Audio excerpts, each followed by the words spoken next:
मेहंदी का अनोखा रंग एक सच्ची प्रेम कहानी लेकर आया हूँ दोस्तों।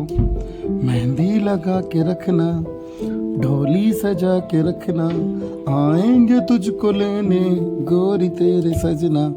हॉल में ये गाना बज रहा था। अपनी सखियों के बीच गिरी प्रिया के हाथों पर मेहंदी लग रही थी। साथ में उसकी सहेलियां उसे छेड़ भी रही थी, जिसे सुनकर प्रिया का चेहरा शर्म से लाल हो रहा था। प्रिया राहुल के सपनों में खोई हुई थी। तभी मेहंदी लगाने वाले की आवाज़ सुनकर प्रिया सपनों के संसार से बाहर निकल के आई। वह कह रही थी कि मेहंदी के रंग को और गहरा करने के लिए लौंग का धुआं हाथों पर लेना तो मेहंदी का रंग और भी गहरा हो जाएगा। वास्तव में प्रिया के हाथों में मेहंदी का रंग बहुत गहरा रचा था। उसने अपनी सबसे प्यारी हाथों की मेहंदी की फोटो खिंचवाकर राहुल को भेज दी और साथ में मैसेज भेजा कि इसका नाम ढूंढ कर दिखाओ। उधर से जवाब आया, क्या इन हाथों पर ही हमारा नाम लिखा है? मेरा नाम तो तुम्हारे रोम रोम पर लिखा है। मैसेज पढ़कर प्रिया स्वयं से ही शर्मा गई। दूसरे दिन नियत समय पर बारात दरवाजे पर आ गई। शादी की सभी रस्में पूरी हुई और विदाई की बेला आ गई। विदाई के समय प्रिया का रो रो के बुरा हाल था।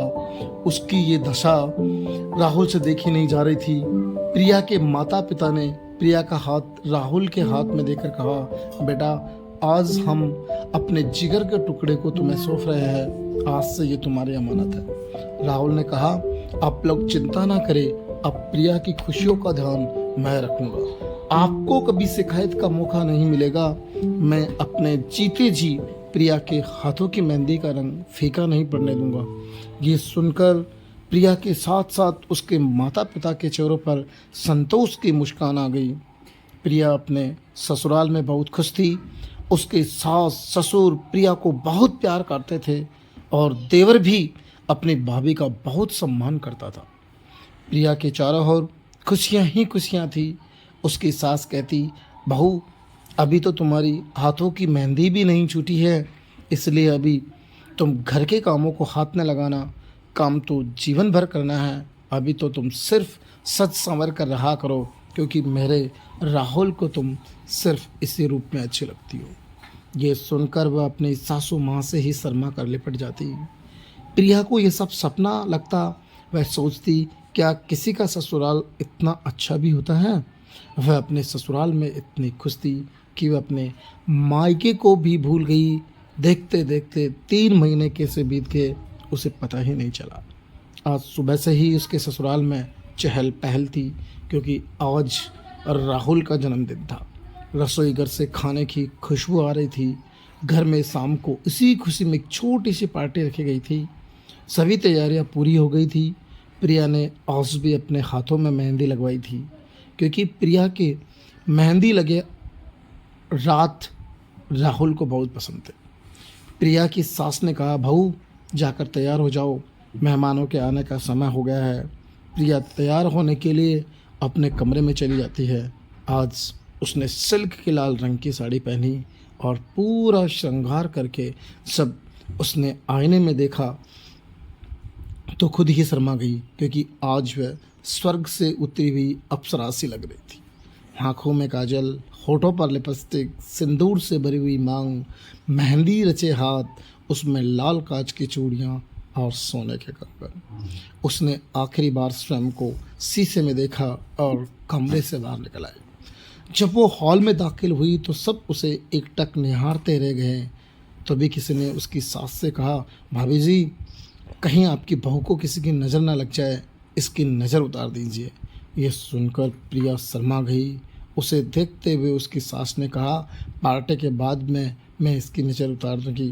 तभी किसी ने कहा, अरे भाई जिसका जन्मदिन है वह कहीं दिखाई नहीं दे रहा है। प्रिया के पिता ने कहा, अरे वह बाजार गया है प्रिया के लिए बालों में लगाने के लिए गजरा लेने। सभी प्रिया को देखकर मुस्कुराने लगे।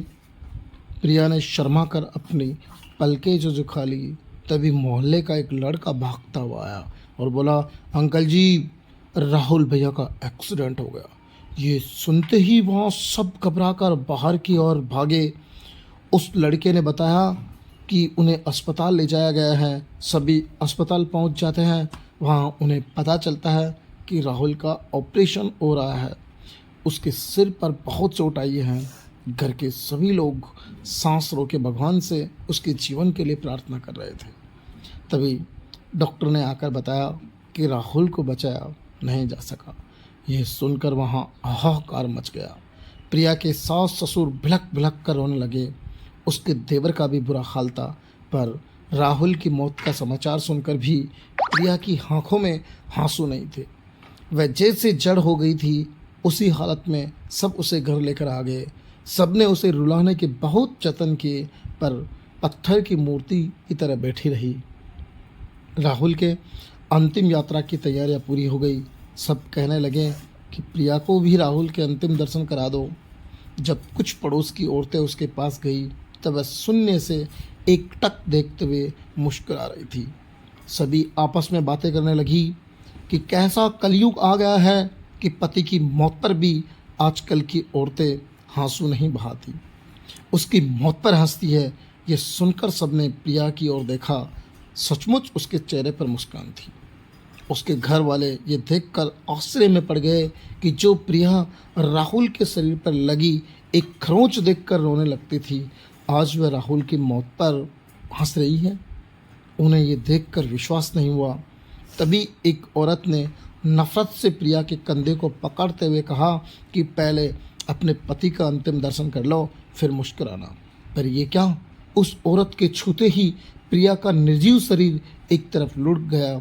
ये दृश्य देखकर वहाँ उपस्थित सभी लोगों के मुंह से चीख निकल गई। आज प्रिया भी अपने राहुल के साथ अनंत यात्रा पर निकल गई थी। उसने आज ये साबित कर दिया था कि उसके मेहंदी रचे हाथों के साथ साथ उसके रोम रोम पर भी सिर्फ राहुल का ही नाम लिखा हुआ था।